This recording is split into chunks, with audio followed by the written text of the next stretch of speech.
archaeology as anthropology. There is a sea change. The whole methodology was started developing, and it took a completely different turn altogether.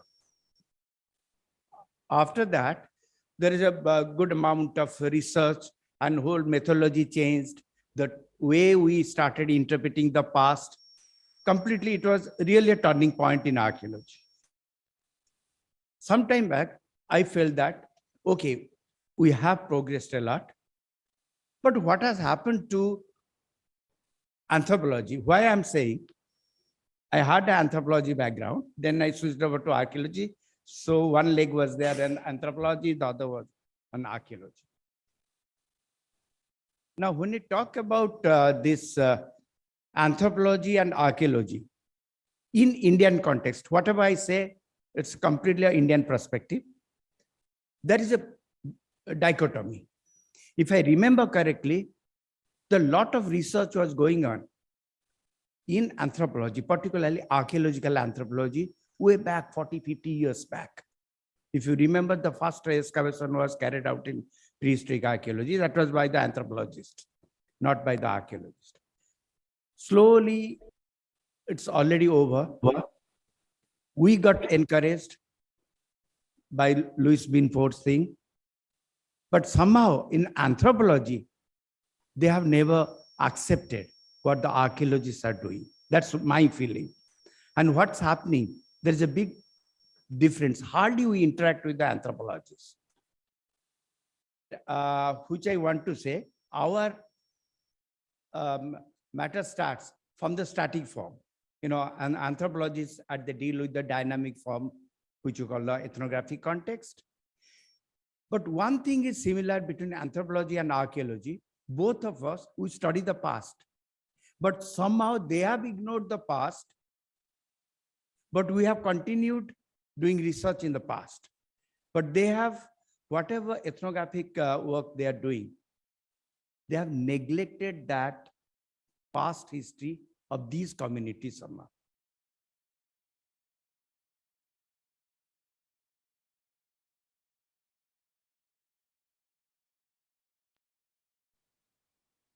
Okay. So our job starts from static form, and we try to give a dynamic form. I'm putting flesh and blood into those artifacts and other things. And they are the ethno-archaeology, which you call, from the static form of our archaeological context, we start doing it.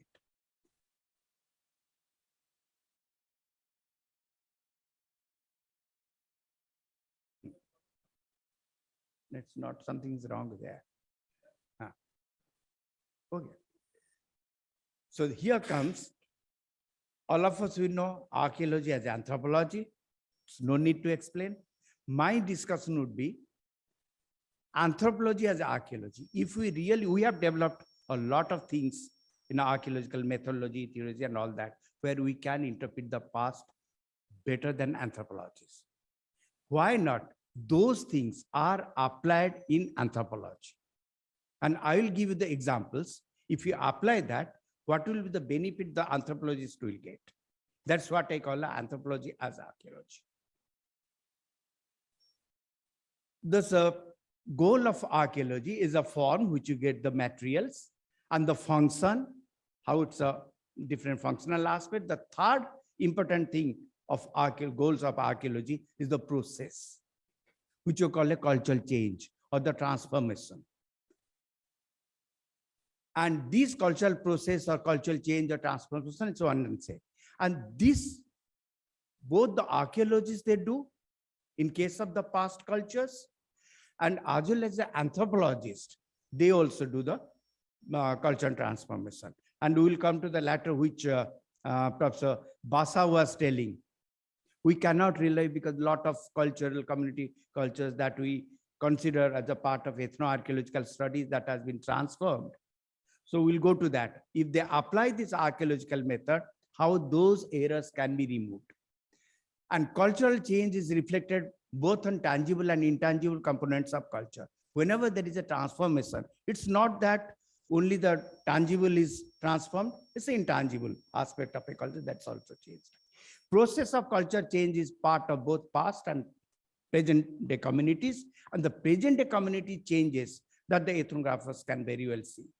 But if they want to understand the cultural change or cultural process that has occurred of that particular community in the past, they'll have to take the help of archaeologists, or they adopt the archaeological method in interpreting the present. Cultural change in the past, particularly of tangible aspects, is understood only through archaeological probes. Culture change or transformation is inevitable. That's bound to be there from the day one. The changes are there every day. And those changes need to be understood, which we try to understand as an archaeologist and the anthropologist. Understanding of this process helps us in knowing cultural dynamics of a community. Anthropology and archaeology both have interest in past cultural dynamics. Archaeology has somehow mastered over the knowing past cultural dynamics in respect of mostly tangible components that we have done. Whereas anthropology per se deals mainly with intangible aspects of culture while looking into the cultural transformation of a community in the past. How they do it. They have got a subject in the ethnography called ethnohistory. How the ethnohistory is reconstructed, if you ask any anthropologist in our country, they will say we depend on folklore, folk songs, folk art, mythology, and all these things, all intangible things. And maximum, if they take some of the references, those are all from colonial period, the written documents. Here comes the archaeology for the rescue. Do you think that there is no past culture? But any of the communities you just pick up, if you want to understand the history of that community, whatever the ethno-history people they are doing, they cannot go beyond 100, 150 years. But if they apply the archaeological method, they can see this whole cultural change or cultural process back in time. Slowly they can push it back, the history of a community further. And in that respect, there are very few. I mean, if you ask me, M.L.K. Murthy is one paper that has been published on aeroculars. So beautiful. He has taken archaeological evidences and how he has connected with the aeroculars and pushing back the history to the historical times. That's a very interesting. That's only one paper that's published in World Archaeology probably. And anthropology as archaeology in the sense, I'll give you a few points. One thing is which I called ethnographic excavations. It's not my term, it's already there. Denotes adopting the concept and technique of archaeology in interpreting the contemporary cultures. One is ethnographic excavation. What is this ethnographic excavations? Van Heerden in 70s, he started working because he started working on the Australian Aborigines and he started excavating the Australian Aborigine settlement. Hardly 25 years old, 50 years old, 70, because they keep on shifting the settlements. Subsequently, in Binford work among the Eskimos and all that. So all those artifacts, whatever they are getting, they could very well relate with the Australian Aborigines and started reconstructing the past history back in time. And what he got, both your tangible and intangible, how the changes is getting, taking place. So that was the best way to study the ethnohistory of a community, which is not done by the anthropologists. Those are concentrating on ethnography. And understanding ethnographic excavations and its implications in anthropology. There are two things. One, we all understand the moment archaeological approach is adopted in ethnographic study, ethnohistory, particularly through excavations of the very, hardly 25, 50 years old of a particular community, they can very well correlate with this. At the same time, it has got a tremendous implications for the archaeologist. How it is connected with the archaeologist? Because if you see, we have got a concept of site formation process. Or Professor Basa was telling how the transformation taking place the moment we call it ethno-archaeological things. We are studying the present day communities. Now, if I study the same community 200 years back, because my material is depending on the particularly the tangible materials. If I can get those things going back in time, that will be extremely helpful for me to interpret my past. If I excavate 50 years, 100 years old settlements. And at the same time, I will be knowing how these cultural material getting transformed when it becomes a part of the archaeological context. That we have not understood, particularly as an archaeologist. We see today, we see the past going back in time in 1,000 years. But what has happened, how the transformation changes of the cultural material takes place, that can only be understood if you take up these ethnographic excavations. That is what. And even our analogy that we put for in ethno-archaeological approach, that will be much better if I depend on the sites which I excavated, which is 100, 200 years old of that community. And so far the Indian situation is concerned, it is a tremendous scope. We all the time say that we live in the villages. That's almost like historical villages or any of the Chalcolithic settlements. And we have beautiful parallels. If I take little bit interest in excavating some of these contemporary sites, which I call ethnographic excavations, our interpretation in archaeology will be much better. We can reduce the error, and at the same time, in ethno-historical approach, they can push back the history of a community back in time. And in that context, what are the scope? For example, because I'm planning, that's why I'm giving these names. There are a number of these communities, Baigas and Birods. They have got a habit of shifting their abandoning the settlements in every 20, 25 years or less than that. You go to the Baiga area, Birods, there are a number of, they will say, oh, we are staying some 20, 25 years, well, 50 years back. Why not we excavate those sites? But the question comes, in India, as an archaeologist, if you ask me, why not you excavate these 50-year sites of Baigas? No one would be interested, because I am interested only in back in time. My site goes back to 1.5 million years. I'm proud of that. I'm not proud of excavating a site which is 50 years old. Then the same thing happens with the anthropologist. Oh, this is a domain of the archaeologist. Let them excavate. Why should I excavate? I have got my intangible things. I can collect it from the communities and write my ethno-historical things, history of that particular community. Archaeology is their domain.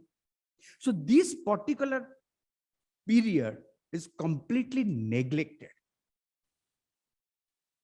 Not only the hunter-gatherer communities, such as ethnography excavation can be carried out both for better reconstruction of ethnohistory of each of the communities, as well for better understanding reconstruction of past cultures as a part of archaeological record. Then there is another thing which I call archaeology of tribals. All the time it comes to my mind. There are many communities where we can easily connect the archaeological background to that community. In Indian context, this term is never used. I will give a few examples where the archaeological relics is part of that present day community. But I will never spell out that archaeology of this community, archaeology of Jarwas. No. Because probably I have got a feeling that I don't deal with anthropology. I don't deal with the Jarwas. Why should I put? Because that will be a very recent one. Archaeology of Jarwas, if I say. If I say archaeology of that area, it's quite old. So I should feel proud. We are all using, whether it's an anthropologist or archaeologist, we use this term, cultural continuity, living tradition. All of us we know. There are many communities I can give. examples where we know, particularly in the Northeast, if I ask them, they feel that's our tradition. But are they telling the archaeology of Khasis, the megalithic burials? We call it a megalithic burials, like a mundas, bondas, in those Gadavas. There is no other cultural elements. Those standing monuments are there. We'll call it a megalithic. We separate it from that community at all, completely. Then you call it's a continuity of that in that community. By doing it, we are separating, knowingly or unknowingly, separating the archaeological remains from that community. The day I say is the archaeology of Jaruas, they will feel proud. One which you are discussing, like auto archaeology or indigenous archaeology and all that you built up, I mean, from that same community, let them interpret. That is one way of doing. But the moment we have got a lot of these anthropologists and archaeologists who are doing research, why we are reluctant to call it an archaeology of that community? Wherever it's confirmed, many places it's confirmed. And all of us, we feel that it belongs to them. There is no other cultural elements in that area. But we'll never call, this word has never been coined. I'll give you certain examples. Probably it's, I feel, might be wrong word to use. It's some sort of a idiosyncratic conflict between these two disciplines. It is there. We do not have any interaction between the archaeologists and anthropologists in our country, because if you see how many anthropologists have become archaeologists, not even 1% or less than that. And that is why there is all the time. And we play with some semantics. Yeah, these are the continuity and all that we say. But archaeology of a particular community, somehow I feel that term need to be used now, henceforth. Archaeologists think that archaeology is their domain. Whenever any old traditions in a community is noticed, it is always considered as cultural continuity in case of said community, and completely ignore the fact that the archaeological impetus is the archaeological background of that community. In other words, the archaeological background of a community is always considered as continuity, but certainly not archaeological background of that community. There are many. Even the central community, those who are good builders of the forts, gonds, will never call it. The forts are there. Nowhere you will find the phrase, this is the archaeological, well, everyone knows archaeology of archaeological background of this community, gonds. Gond was a big builder. They are an excellent water manager, and beautiful water management system you can see. Never. Likewise, the term, the use of the term archaeology of a community that needs to be used is avoided intentionally by the anthropologist, just to withhold the idiosyncratic feelings with the practitioner and the term archaeology to avoid any supremacy over the discipline, and instead use the term cultural continuity. By using these terms, both the disciplines and anthropology, archaeology remain with their circle. Now I'll give you one of the examples. This is a very recent publication, The Tribal Studies of India, Perspectives of History, Archaeology, Culture. This is the 2020 publication, Springer. And this is the only book I have seen where all these multidisciplinary has been put as a part of the tribal studies. What this book enumerates. In this book, the relationship between archaeology and ethnography is considered with one-sided perspective, that anthropology only come to the rescue of archaeology, same ethno-archaeological concept, not the other way around. Hence, the various connotations that are used in this book are archaeology through ethnography, ethnography to archaeology, prehistoric and living tradition, nowhere of that. This suggests either a biased attitude or misunderstanding of the discipline. Tribal perspectives of archaeological evidences, indigenous archaeology, these are sometimes these terms are used, but Tribal archaeology in Arizona, this I found in some literature in other countries. They are very few, they are started using archaeology of a particular community. And in that book, which I showed you, 2020, in this book, it is claimed by the editor that due to epistemological necessity, the historical data, of course, no mention of archaeological data, is sometimes used as historical anthropology than ethnohistory. No archaeology. Historically, whatever the written documents they get, that is how they reconstruct.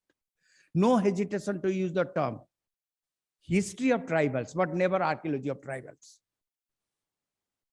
Somehow, history of tribals, that term is used by the anthropologists, ethnographers, but archaeology of tribals, never used.